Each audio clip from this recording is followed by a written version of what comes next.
Jadi kalau menurut saya yang punya kepentingan untuk subsidi ini menjadi lebih tepat sasaran, menurut saya harusnya Kementerian Keuangan nih.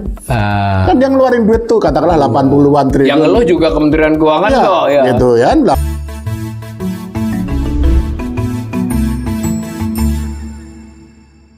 Salam cerdas, Ibu Bapak, Saudara-saudara yang saya hormati, kembali berjumpa dengan saya di kanal Awali Rizki dalam sesi Ngobrol Ekonomi. Kali ini saya kembali ditemani seorang ahli narsum yang menjadi langganan kanal ini, Pak Edi Priyono. Assalamualaikum Pak Edi. Selamat datang kembali di tahun baru ini. Ya, terima kasih. Nah, tadi saya sempat berbincang off-air, saya berencana menanyakan kepada Pak Edi ini beberapa hal terkait dengan subsidi. Ini relevansinya dari kemarin waktu jumpa pers ya, Kementerian Keuangan menyampaikan ada pengeluaran untuk subsidi. Subsidi itu ada yang untuk BBM, ada yang untuk LPG, ada yang listrik ya. Listrik, perumahan. Nah itu yang 4. Nanti kita akan masuk ke teknisnya, tapi karena ini kanal literasi dan Pak Edi ini adalah salah satu orang yang pernah ikut ya memeriksa konsep-konsep tentang itu di pemerintahan dan beliau juga sebagai ekonom. Mungkin kita diberi bantu dulu dijelasin Pak, sebetulnya subsidi itu secara ya sebutlah teori ekonomi atau teori kebijakan ekonomi apa sih Pak? Ya subsidi itu sebenarnya dari sisi ekonomi ya, itu adalah mekanisme untuk mengoreksi kegagalan pasar. Oke. Gitu. Nah, jadi dan kita mesti kembali ke, kita kayaknya pernah deh bahas sebelumnya, kegagalan pasar itu apa. Jadi kegagalan pasar itu kan kegagalan artinya ada sesuatu yang secara normatif mestinya terjadi atau mestinya tidak terjadi gitu ya. Tapi kemudian itu tidak bisa dideliver oleh pasar. Contohnya beginilah. Kita pengen semua orang bisa beli rumah katakanlah gitu. Nah, ternyata kalau dilepas ke pasar, ternyata tidak semua orang bisa beli rumah. Nah sebenarnya kalau itu dari sisi pasar kan ya normal saja kan. Ada barang yang tidak semua orang bisa beli, ada kelompok tertentu yang beli. Tapi kemudian kalau kita secara normatif itu men-set tujuan bahwa semua orang harus punya rumah, nah disitulah yang kemudian kita menyebutnya sebagai kegagalan pasar. Sebenarnya kegagalan pasar itu karena dia dihadapkan pada tujuan normatif yang diset oleh pemerintah atau oleh kita. Nah, salah satu cara untuk mengoreksi kegagalan pasar ya dengan subsidi. Jadi lazim ya Pak itu. Kalau secara lazim, teori ekonomi juga lazim. Karena kan pemerintah kan kalau subsidi kan kita bicara subsidi yang diberikan oleh pemerintah. Kan lazim kalau pemerintah punya tujuan normatif. Jadi misalkan kita tidak bisa membiarkan orang miskin secara absolut. Kalau miskin relatif kan dalam arti ketimpangan kan selalu ada.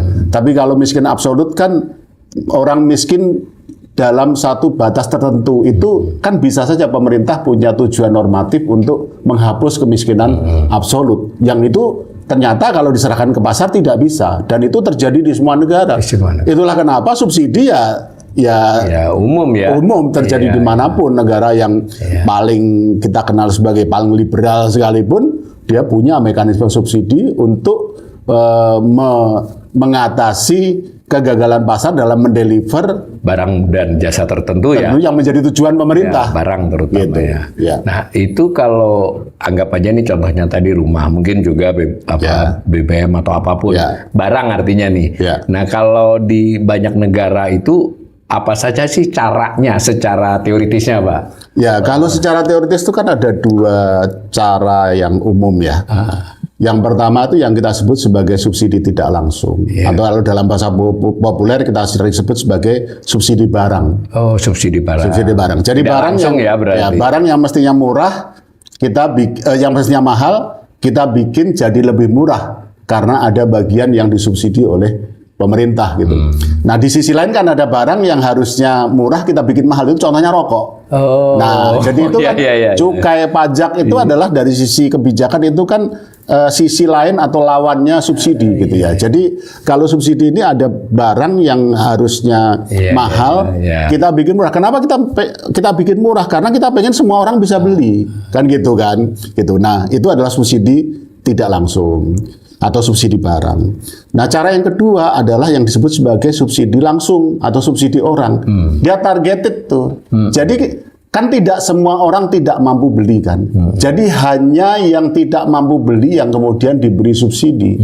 Diberi uang lah gitu oleh pemerintah sehingga katakanlah harganya mestinya 100 tapi dia mampunya 50. Nah, yang 50-nya lagi ditutup oleh pemerintah terhadap orangnya ya, orang bukan itu. terhadap barangnya. Dia belanjanya sama 100 tetapi yang 50-nya duit dari pemerintah diberikan dalam bentuk subsidi. Nah, istilahnya bisa macam-macam, bisa bantuan, bisa subsidi, bisa cash transfer atau apapun. Tapi secara prinsip orang yang tidak mampu yang diberi uang oleh pemerintah supaya dia mampu beli. Nah, ini nanti konsekuensinya bisa beda. Karena kalau yang tidak langsung itu kan istilahnya kan mendistorsi pasar.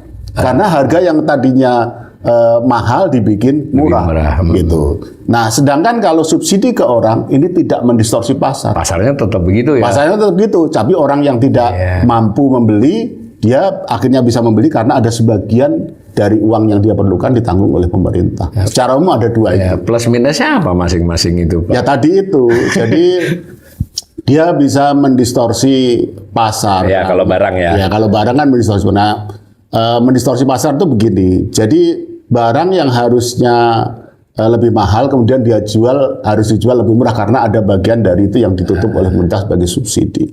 Nah, itu bisa dalam skala tertentu bisa tidak menarik tuh bagi investor tuh untuk menyediakan barang tertentu.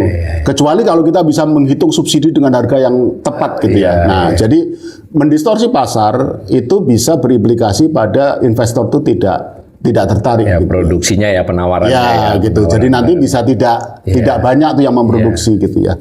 Nah, kalau tapi dampaknya bisa sangat luas dalam arti dirasakan semua orang. Dan secara politis itu sangat populer. Iya, lebih mudah lah ya mempraktekannya ya. Aplikasinya juga lebih mudah. Aplikasinya lebih mudah. Nah, kalau subsidi orang ini tidak mendistorsi pasar tadi kita sudah sebut dan tepat sasaran tapi ada prasyaratnya.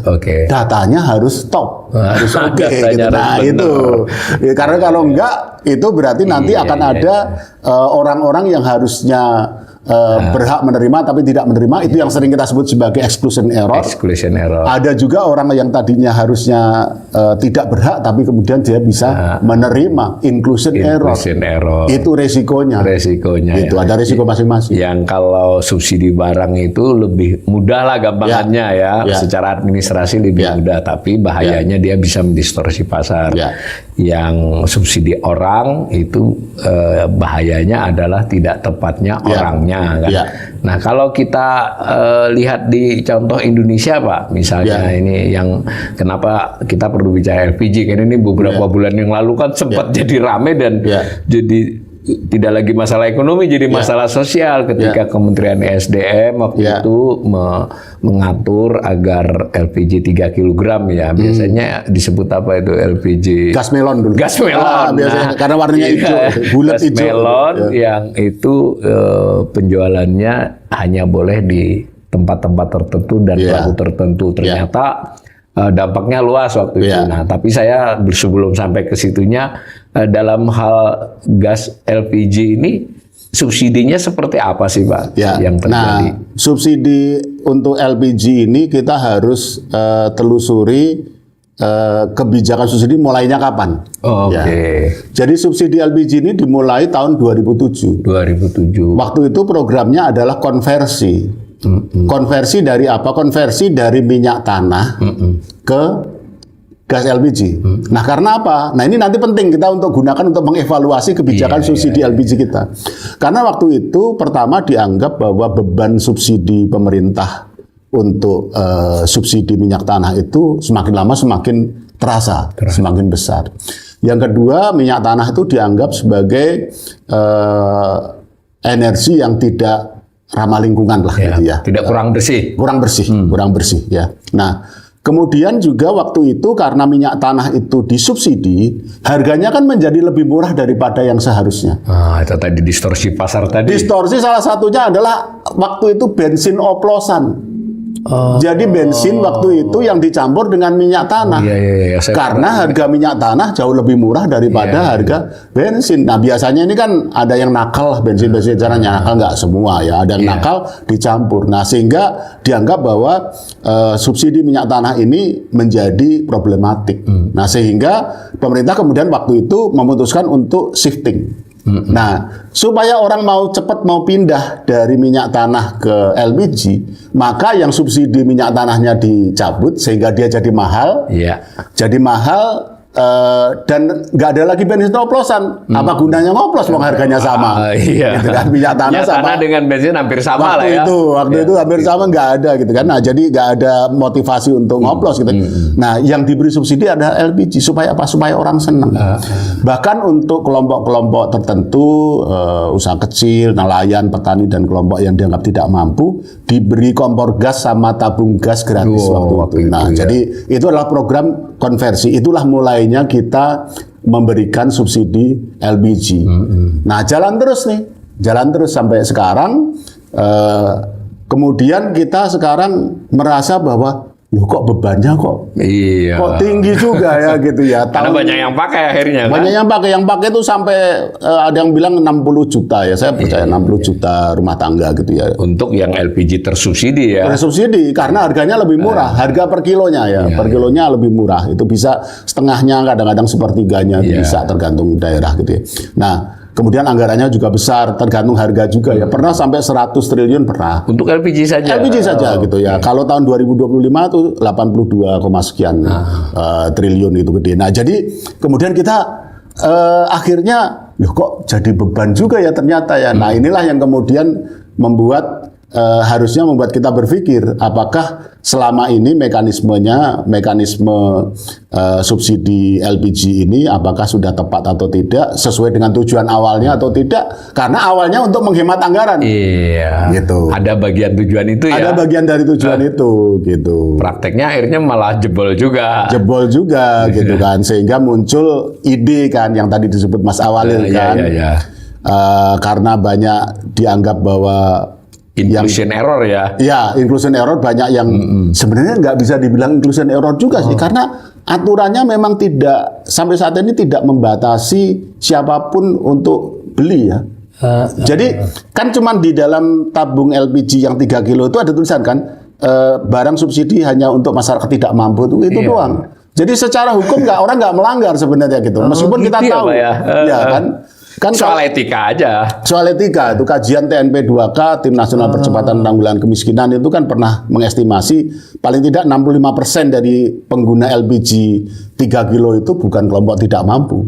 Nah, padahal harusnya kalau secara normatif menurut undang-undang ya yang wajib diberikan subsidi itu adalah kelompok tidak mampu. Nah, jadi malah lebih banyak daripada yang tidak mampu dong yang kalau menurut TNP 2K. Betul. Nah, tapi sebenarnya kalau secara hukum nggak melanggar aturan. Itulah kenapa kemudian coba dibatasi. Gimana cara membatasinya? Nah, ini yang tadi. Cuman kalau menurut saya nggak elegan ya. Pertama kan yang kebijakan membatasi penjualan hanya di tempat-tempat tertentu. Nah, itu sebenarnya mau dibidik bukan persoalan kelompok sasarannya, yang mau dibidik harganya. Gitu. Karena kan harga yang ditentukan oleh pemerintah dengan harga di pasar kan beda, Mas. Yang sampai ke konsumen ya. Ya, karena ketentuan harga LPG itu yang ada di pemerintah itu harga sampai pangkalan Pertamina. Ya. Dari pangkalan sampai ke pengecer itu tergantung kepada biaya transport dan sebagainya gitu. Di satu sisi aturan itu kita bisa pahami, tapi di sisi lain aturan itu membuat harga LPG bersubsidi yang 3 kilo itu beda-beda. Nah, kemudian pemerintah waktu itu merasa bahwa kalau gitu diatur saja, yang jual hanya boleh pangkalan-pangkalan yang resmi. Wah, itu jadi heboh yang sekarang kemudian dicabut kan. Nah, kemudian muncul lagi. Secara tujuan bagus loh Pak sebenarnya. Secara tujuan bagus. Meskipun tidak realistis ya. Nggak akan negara kita besar banget. Iya, pangkalannya nggak cukup. Jumlah desa 83.000, satu pangkalan satu desa. Bahkan satu desa Mas kalau di Jawa kan mungkin bisa satu desa, kalau di luar Jawa bisa jauh itu. Itu nggak realistis. Samalah bensin eceran lah. Secara normatif kan mestinya enggak lah kan orang jual bensin aja. Kan pemerintah nggak bisa juga kan. Harga bensin di tukang bensin eceran kan nggak sama dengan di pom bensin.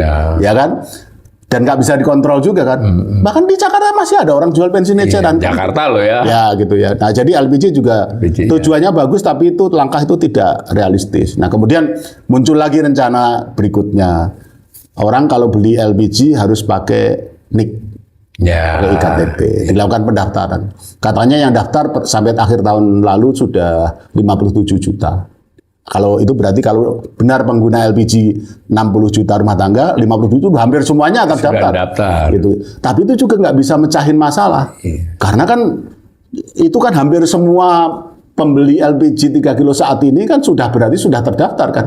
Nggak akan bisa mecahin masalah. Ya, data itu didapatkan kebanyakan waktu dia beli di data kan. Kasih fotokopi masukin kan oleh pangkalan. Betul gitu. Nah kemudian selain itu juga sempat muncul wacana untuk konversi ke DME ya, dimetil ether dan sebagainya. Wah, itu lain lagi itu.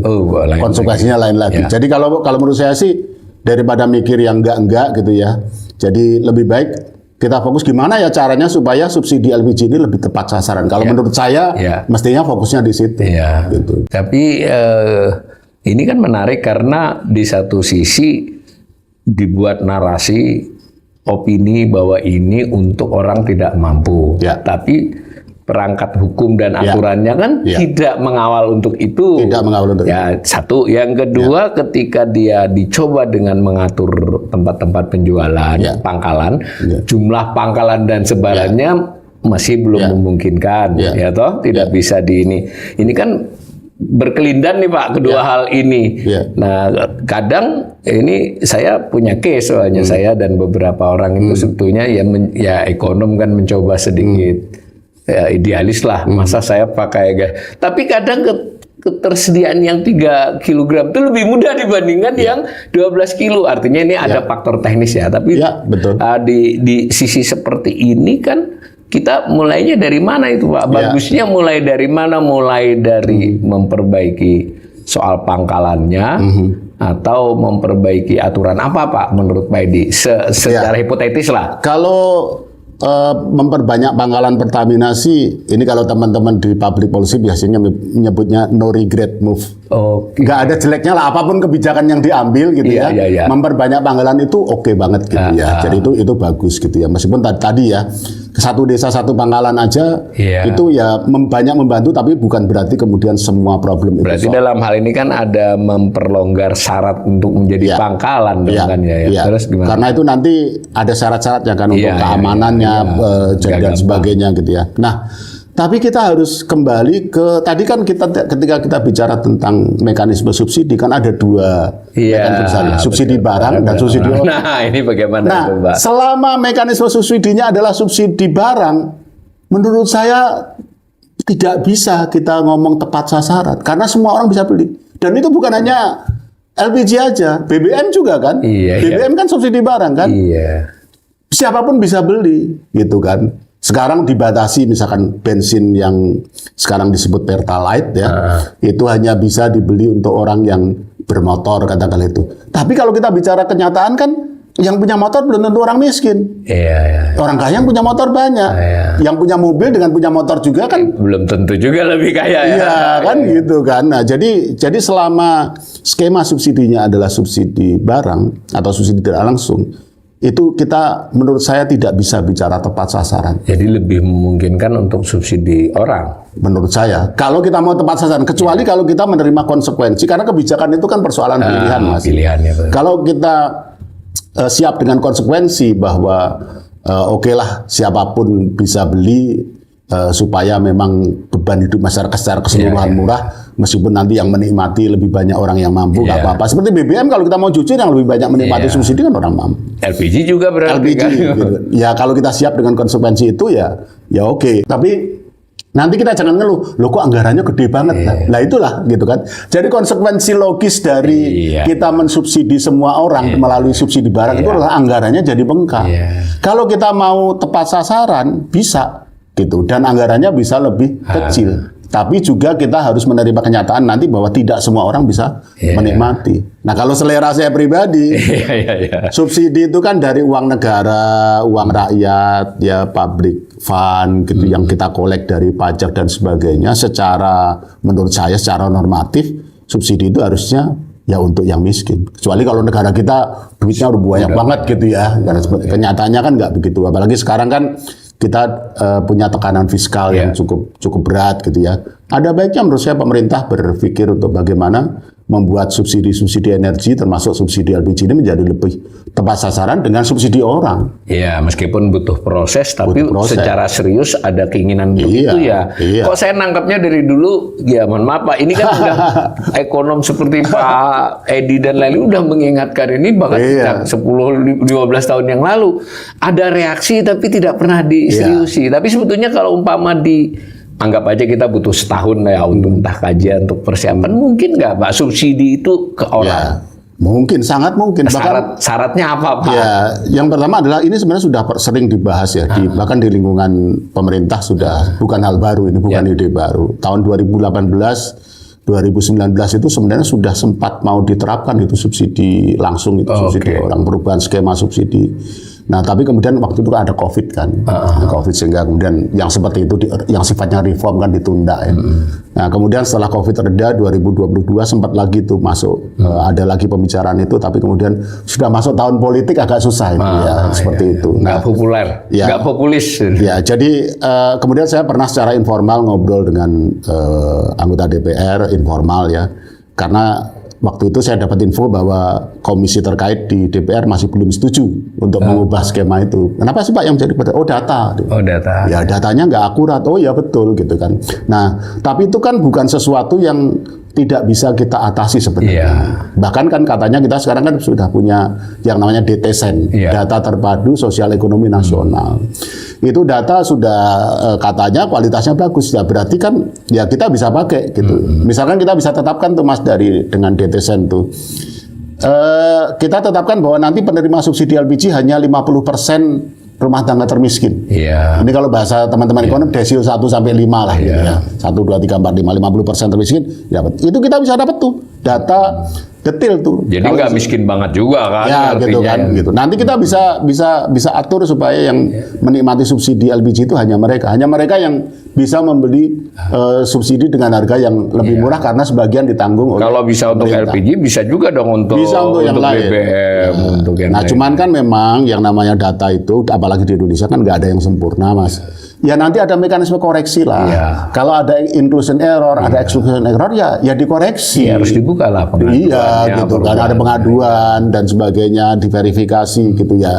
Jadi saya kira kalau ini tinggal masalah kemauan. Secara teoritis mungkin ya. Sangat mungkin.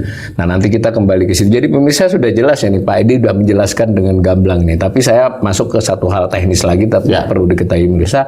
Ini kan kita nih bingung nih, waktu itu kan Kementerian ESDM tuh yang bicara soal kebijakan itu, lalu kita taunya yang melakukan penjualan apa itu tadi kan Pertamina termasuk. Nah, di sisi lain kita juga dengar nih, terutama pas Purbaya, ini kok subsidi ya, umum ya, mau BBM mau LPG ini kok nggak bener nih kebanyakan.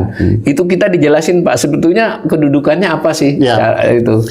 Kalau kebijakan terkait subsidi ini sebenarnya policy makernya ya ESDM ya. Ya untuk BBM dan LPG ya. Ya gitu. Tapi kemudian nanti yang menanggung banknya kan ya kalau kita bicara kementerian ya Kementerian Keuangan ya, kan sebagai bendahara ya. Kalau Pertamina itu kan sebagai pelaksana ya, sebagai pelaksana. Jadi kalau menurut saya yang punya kepentingan untuk subsidi ini menjadi lebih tepat sasaran, menurut saya harusnya Kementerian Keuangan nih. Kan yang ngeluarin duit tuh katakanlah 80-an triliun. Yang lo juga Kementerian Keuangan kok ya. Gitu kan, 80-an triliun. Dia menurut saya harus bertanya apakah ini tepat sasaran atau tidak. Jadi kalau menurut saya kebutuhan untuk subsidi LPG atau subsidi yang lain yang lebih tepat sasaran ini harusnya kebutuhannya muncul adalah di Kementerian Keuangan. Nah, kemudian nanti bisa dijadikan sebagai basis evaluasi gitu. Meskipun pada akhirnya ya yang memutuskan ya tetap presiden lah. Presiden. Kepala pemerintah. Tapi peraturan menteri untuk itunya ESDM ya? ESDM. ESDM. Ya. Si Pertamina ini pelaksananya saja. Ya, Tapi kalau saya dengar ada kritik juga, Pertamina dalam melaksanakannya juga nggak oke-oke banget. Gimana Pak itu? Kalau itu ya selalu mungkin ya, jadi bisa oknum, ya, bisa apa sebagai operator ya kan bisa diawasi dan sebagainya. Jadi sebenarnya kalau poin kita kan ya dia operator, dia pelaksana ya kalau salah bisa ditegur, kalau memang keterlaluan bisa diberi sanksi dan sebagainya. Saya pikir itu secara prinsip tidak masalah. Nah, yang kita perlukan sebenarnya adalah dukungan regulasi ya, dan kalau tadi kita bicara peraturan menteri itu kan regulasi yang sifatnya teknis, Mas. Kalau regulasi intinya itu sebenarnya peraturan presiden. Oh, perpres ya tetap ya. Sama dengan yang tadi saya sebut kebijakan konversi dari minyak tanah ke LPG pada tahun 2007 itu dasarnya juga perpres. Jadi memang ini ke presiden ya. Political will-nya harus dari presiden ya. Ya, jadi nanti baru kemudian peraturan pelaksanaannya di SDM sama Kementerian Keuangan, cara pembayaran. Sama kalau dulu tuh di Kementerian Sosial, karena dulu kan data-data sasaran untuk bantuan dan sebagainya di Kementerian Sosial nih. Ya, jadi kalau kita bicara subsidi keseluruhan tidak hanya LPG ini. Sebetulnya kuncinya tetap di presiden dong.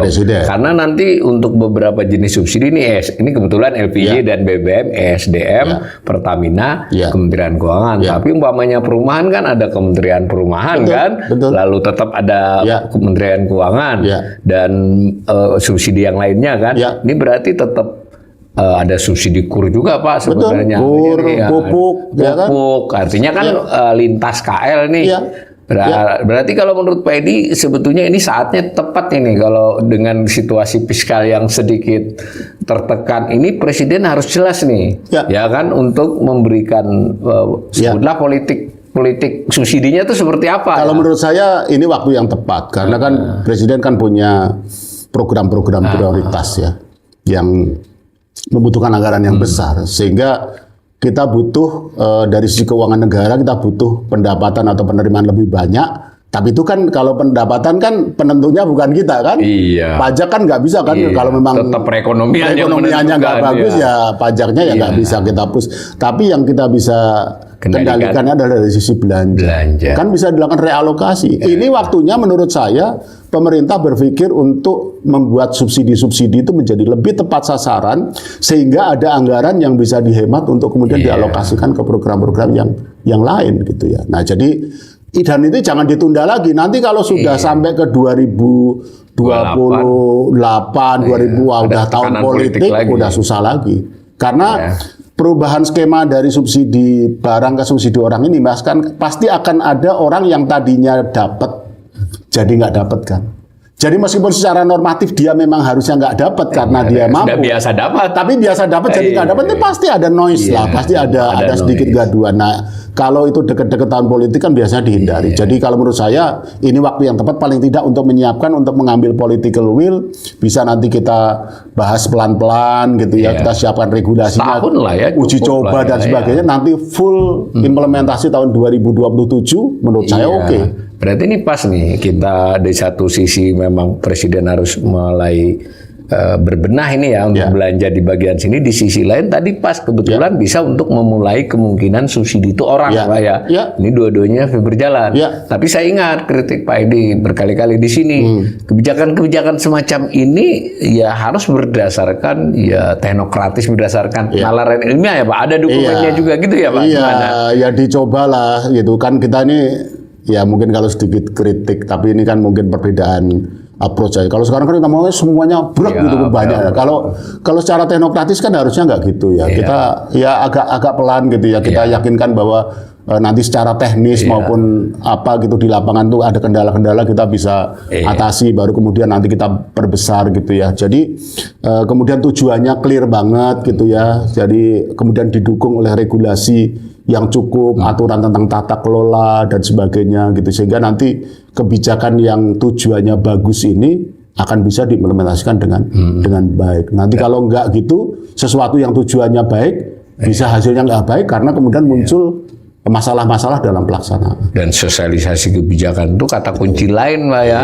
Jadi harus ada sosialisasi yang tidak hanya mengandalkan narasi-narasi besar, tapi tertuju ya kepada para pihak. Betul. Nah, kelihatannya sebenarnya kalau secara pertimbangan ilmiah ya dari sisi ilmu ekonomi, ilmu kebijakan, ini sesuatu yang bisa jadi kredit poin positif buat pemerintahan Prabowo kalau ini segera kan Pak. Karena kemungkinan kalau benar langkahnya itu ekses politiknya juga bisa diminimalisir ya Pak. Jadi begitu ya pemirsa, dan tetapi saya mungkin satu lagi Pak, tidak hanya LPG. Ini kan gede banget Pak subsidi ini. Kalau tidak salah sudah 280-an triliun ya Pak ya, dan angka 250 sampai 300 ini sudah bertahun-tahun loh Pak ini. Iya, betul. Jadi benar-benar ini mendesak ya. Dan kalau saya ya Mas ya, gede nggak apa-apa asal tepat sasaran. Jadi ini bagus ini. Jadi bukan soal angkanya ya. Iya, bukan soal angka ya. Jadi saya lebih khawatir tentang ketidak tepat sasaran daripada besaran angka. Ini bagus ini. Kalau kita ngomong subsidi. Betul. Ini khas ini dari seorang ahli kebijakan ekonomi, dan saya setuju dengan ini. Jadi pembicaraan kami berdua ini tidaklah menekankan soal ini pemerintah bisa menghemat, anggarannya terlalu gede, bukan. Ya, itu salah satu bagian saja. Yang paling utama adalah bangsa ini, pemerintah ini, rakyat ini membutuhkan pengeluaran belanja subsidi yang tepat sasaran kepada yang seharusnya berhak mendapatkan. Mudah-mudahan ke depannya kebijakan seperti ini jadi lebih baik Pak Edi. Terima kasih Pak Edi. Sama-sama. Makasih Mas Awaldi.